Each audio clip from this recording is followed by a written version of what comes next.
I call to order this regular meeting of the Board of Public Works this Wednesday, November 8th of 2023. First up, we have messages from board members. Do we have any messages from the board? Next, we have petitions and remonstrances. This is the time when members of the public are welcome to make public comment. If you are interested in making a comment on Zoom, we would ask that you either use the raised hand function or type something in the chat to notify us. If you're here in the room and would like to make a public comment, you can approach the microphone.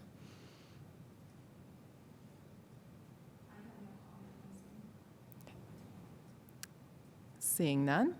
Next up, we have the consent agenda. Under the consent agenda, we have Resolution 2023-64, Declaration of ITS Surplus, Resolution 2023-72, Declaration of ITS Surplus for donation to Binary Heart, Resolution 2023-74, Canopy of Lights, Resolution 2023-75, Holiday Market, Outdoor Lighting Service Agreement with Duke Energy for the Franklin Road Business Park, Outdoor Lighting Service Agreement with Duke Energy for the Shadow Creek Subdivision, Addendum Number 1 to contract with Ancris LLC for sanitation garage repairs, Addendum Number 1 to contract with Ancris LLC for restorative roof coating at Fire Station Number 2, 2024 Service Agreement with Ancris LLC, 2024 Service Agreement with B&L Sheet Metal, 2024 Service Agreement with Bounds Flooring, 2024 Service Agreement with Bruce Home Improvements, 2024 Service Agreement with Cassidy Electric, 2024 Service Agreement with Commercial Service, 2024 Service Agreement with Economy Termite and Pest Control, and 2024 Service Agreement with Everywhere Signs, Renewal Number 3 of Recollect Systems, Inc., and approval of payroll. It was a lot, and I almost did it like perfectly, but not quite. I think because we did have some questions about the service agreements, we were going to go ahead and move, or I'll make a motion that we move those to the first items under new business and just discuss them as a whole. Is there a second on that motion? Second. All right. We have a motion and a second on moving those items to the new business. I will call the roll. Coopersmith? Yes. Cox-Deckard? Aye. Motion passes. So the other items on the consent agenda are up for approval. Do we have any public comment on the consent agenda? There is nothing on Zoom. Okay. Is there a motion on the consent agenda as amended? Move to approve the consent agenda as amended. All right. And I second that motion. I will call the roll. Coopersmith? Aye. Cox-Deckard, aye. Motion passes. Now, under new business, we will go ahead and bring forward the 2024 service agreements, which were number 9 through 16 on the consent agenda for discussion. J.D. Morf, Public Works Facilities, and I'd be glad to answer any questions you have about the service agreements. Thank you. Questions on the service agreements? So I think, hi JD, thanks Hi. for being here. When we were reviewing them initially, I just had a question kind of about, I guess, the way the memos were prepared and talking about whether there were requests for proposals or how you come about entering into the agreements with these particular providers. And I know that you have a lot of experience with them, so we thought it would be helpful to have you talk about that. The service agreements cover work that in the past that we had done with preferred vendors where under the State Board of Accounts, we could just approve at staff level. It was determined by the Legal Department Controller's Office that we had to have contracts with any vendor that came on city property to do work. And this is just formalizing an agreement, basically a hold harmless as part of the contract. The other part of the contract states their rates of service that they provide services at. And these services are all repair and maintenance related, below the threshold that we would have to bid work out at. Usually if work gets above $5,000, we have to get 3 quotes on that work. Or if we're doing a new installation or a major capital improvement, we have to solicit quotes and get, based on the cost of the estimated cost of the project.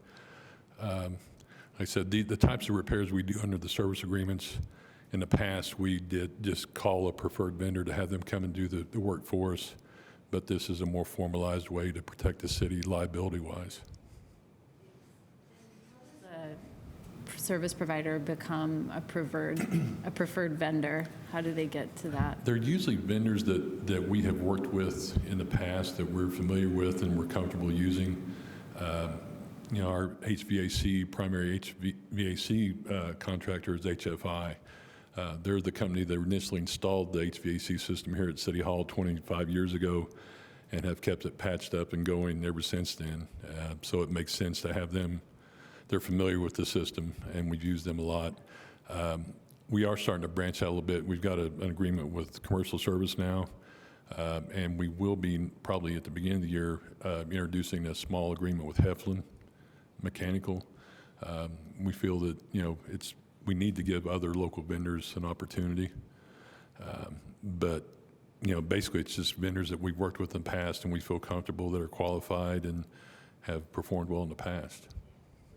So it's almost like there are points of entry for other processes, and it's through that someone kind of builds a relationship and not builds a relationship, but they are able to demonstrate their reliability and the quality of work, and then through that they kind of maybe can become. Yeah, there's been instances where we've kind of lost faith in a vendor and we went out and sought other vendors for contractual services. We haven't went through the RFP process or, with service agreements just because of the sheer volume we have. But we do try to give preference to local vendors. That's part of our mandate, so we do that. But like I said, these are primarily services that, according to State Board of Accounts, we can approve at staff level. They're maintenance and repair services, so it's something we normally wouldn't bid out. So.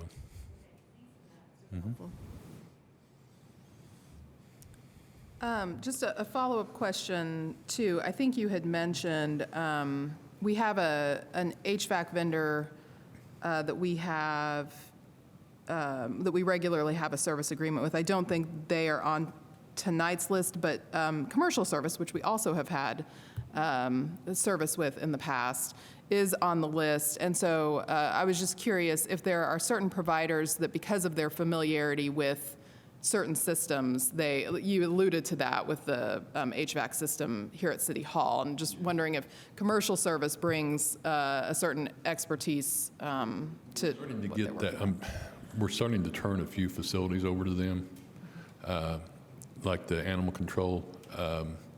That's a system that wasn't put in by HFI. So now that the warranty period ran out on that, we're looking at maybe turning that facility over to Commercial Service. For that way, we want to use the same vendor at the same location on the same system, but we can use different vendors at different locations and feel comfortable doing that. Was Commercial Service the vendor that installed the HVAC system at Animal Care Control? No, that was actually an out-of-town Okay. subcontractor that 90 Construction contracted with. I can't remember the name of the company, the firm right now. Okay, great. Any other No questions? further questions? All right. Any public comments on the service agreements for 2024 presented tonight? I have nothing on Sam. Okay, seeing none. I am going to go down and do them individually just so we ensure that it's recorded properly. Do we have a motion on 2024 service agreement with Ancris LLC? Yes, I move to approve the 2024 service agreement with Ancris LLC. And I second. We have a motion and a second. I'll call the roll. Cooper Smith? Aye.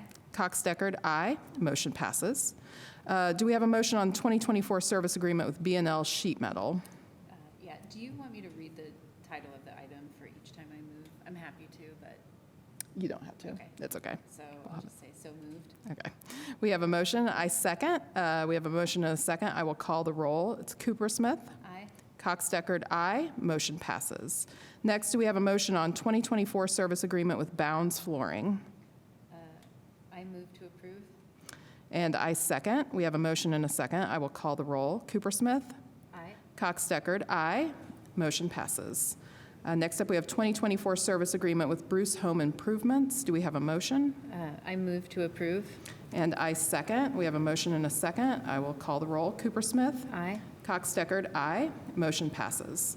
2024 service agreement with Cassidy Electric. Do we have a motion? I move to approve. And I second. With a motion and a second, I will call the roll. Coopersmith? Aye. Cox Deckard, aye. Motion passes. Next up, we have the 2024 service agreement with Commercial Service. Do we have a motion? I move to approve. And I second. We have a motion and a second. I will call the roll. Coopersmith? Aye. Cox Deckard, aye. Motion passes. Next up, we have 2024 service agreement with Economy Termite and Pest Control. Do we have a motion? I move to approve. And I second. With a motion and a second, I will call the roll. Coopersmith? Aye. Cox Deckard, aye. Motion passes. Lastly, we have 2024 service agreement with Everywhere Signs. Do we have a motion on the item? I move to approve. And I second. With a motion and a second, I will call the roll. Coopersmith? Aye. Cox Deckard, aye. Motion passes. Next up, under new business, we have full street closure request from Milestone Contractors on West 2nd Street for Hopewell Project Phase 1. Sorry, so did we need a motion to approve the remainder of the did that. consent? Okay, Yeah, so we we're did it. good. Okay, thanks. With engineering. Milestone is requesting a full closure of 2nd Street between, let's see, what is it between? Oh, Morton, sorry. Between Morton and Rogers. And they will use 1st Street as the detour route. So it will be Rogers to 1st Street to Walnut College. The north sidewalk will remain open on 2nd Street. That was the question. Message boards will be set up in 2 weeks in advance. Police, fire, and MCCSC will be notified via inroads. And the Bloomington Transit was notified today. Do you have any questions? Any questions on this item? Well, one of the questions from the work session was just to verify that neighbors were notified. Neighbors, are you going to notify the public? Okay. And this is a representative from Milestone. On this item? Okay. Are there any public comments on this item? I have no comment on Zoom. Seeing none, is there a motion? I move to approve the full street closure request from Milestone Contractors on West 2nd Street for the Hopewell Project Phase 1. And I second. With the motion and a second, I will call the roll. Coopersmith? Aye. Cox Deckard, aye. Motion passes. Next up, we have lane and sidewalk closure request from Duke Energy along West Bell Avenue near West 3rd Street. This is December 1st, 2023 through April 30th of 2024. Hi, this is Alex Gray from engineering. So Duke Energy is working on their Whitehall Pike reliability. It's different from the Rogers Street and the 17th Street done areas. They're not going to have any metal poles or anything. It's just going to be replacements of their existing wood poles and kind of updating the system that way. So I did get clarification on that from the work session, but the details that I given before of it's going to be installations, upgraded equipment, and removals and kind of adjustments of that nature are still in effect. Those are going to happen, just not the metal poles. So it won't have nearly as much of an impact as the initial thought was. But it'll be about 12 poles, and we did clarify that it is for just the city right-of-way portion, which is West Bell Avenue and the neighborhood in that section, which I think includes West Sunset and some of those cross streets there. And then the other clarification part is that the time period is more just covering that they may not get all of their work done like in a set span. So it may not, like they may have work that doesn't take but a few days at a time, but it won't be like the whole 152 days is like a constant closure or anything of that nature. And they will be working with the elementary school and everything nearby too. So they're going to be working with them to make sure that they, know when to have their closures happen and that everybody is notified properly. Questions on this item? Thanks for addressing our work session questions. Yeah, thank you. And it looks like they're going to manage traffic with flagging when they do Yes, have that. that is correct. Okay. And I don't know the sidewalk layout for this area. I know they need a sidewalk closure to do the work. I don't know if there's automatically a sidewalk on the other side, but with flaggers present, is there just a plan to manage any kind of pedestrian flow? Yeah, they with did that? mention that their workers would help them, like, move pedestrians around and such of that nature. I don't know particularly if there's on both sides. I know that there is sidewalks in the area. I just don't know if it's on both sides, unfortunately. Okay. All right. Any public comment on this item? I see nothing on Zoom. Seeing none, is there a motion? Yes, I move to approve the the lane and sidewalk closure request from Duke Energy along West Bell Avenue near West 3rd Street from December 1st, 2023 to April 30th, 2024. And I second. I will call the roll. Cooper Smith? Aye. Cox Deckard, aye. Motion passes. Next up is sidewalk and parking lane closure request from Strausser Construction at 217 West 6th Street to remove green roof at Yellow Cab Company. This is November 13th of 2023 through November 17th of 2023. Maria McCormick from Engineering. Strausser Construction is requesting sidewalk and parking lane closures to remove a green roof from the Yellow Cab building at 217 West 6th Street. This work will take place between November 13th and November 17th. So we need the approval for the sidewalk and parking lane closures where they will have a crane and dumpster set up. They will have the pedestrians rerouted to the north side of 6th Street where there is adequate sidewalk facilities for them to use. Questions on this item? Just one question I should have asked yesterday, or Monday. Will pedestrians be able to access the business? To that Okay. question, like I said, they will be using a crane, so they Yeah. may not be able to. That would be something that the business owners and the building owner would discuss. I do not know the answer to that question. I would venture to say probably not, just because you wouldn't want pedestrians walking under earth-moving stuff and, walking under where there's a crane working. Do we know whether that communication has happened between the I tenant? do not know that, but I do know that this has become kind of an emergency situation, that they're wanting to get the materials off the roof before the potential for snow loads increase, and there's the potential for failure of the roof system. Thanks. And something we discussed during the work session is the fact that the green roof was a stipulation of the plan approval, and that is something that the property owner is going to need to resolve with planning and transportation. Yes, and they are aware of that, that the green roof is a condition of approval of the building. So some sort of green roof will have to go back. We just didn't want them to take this permit as meaning that they don't have to have the green roof. All right, any other questions? No more from me. Any public comment on this item? I have nothing on Zoom. Seeing none, is there a motion on this item?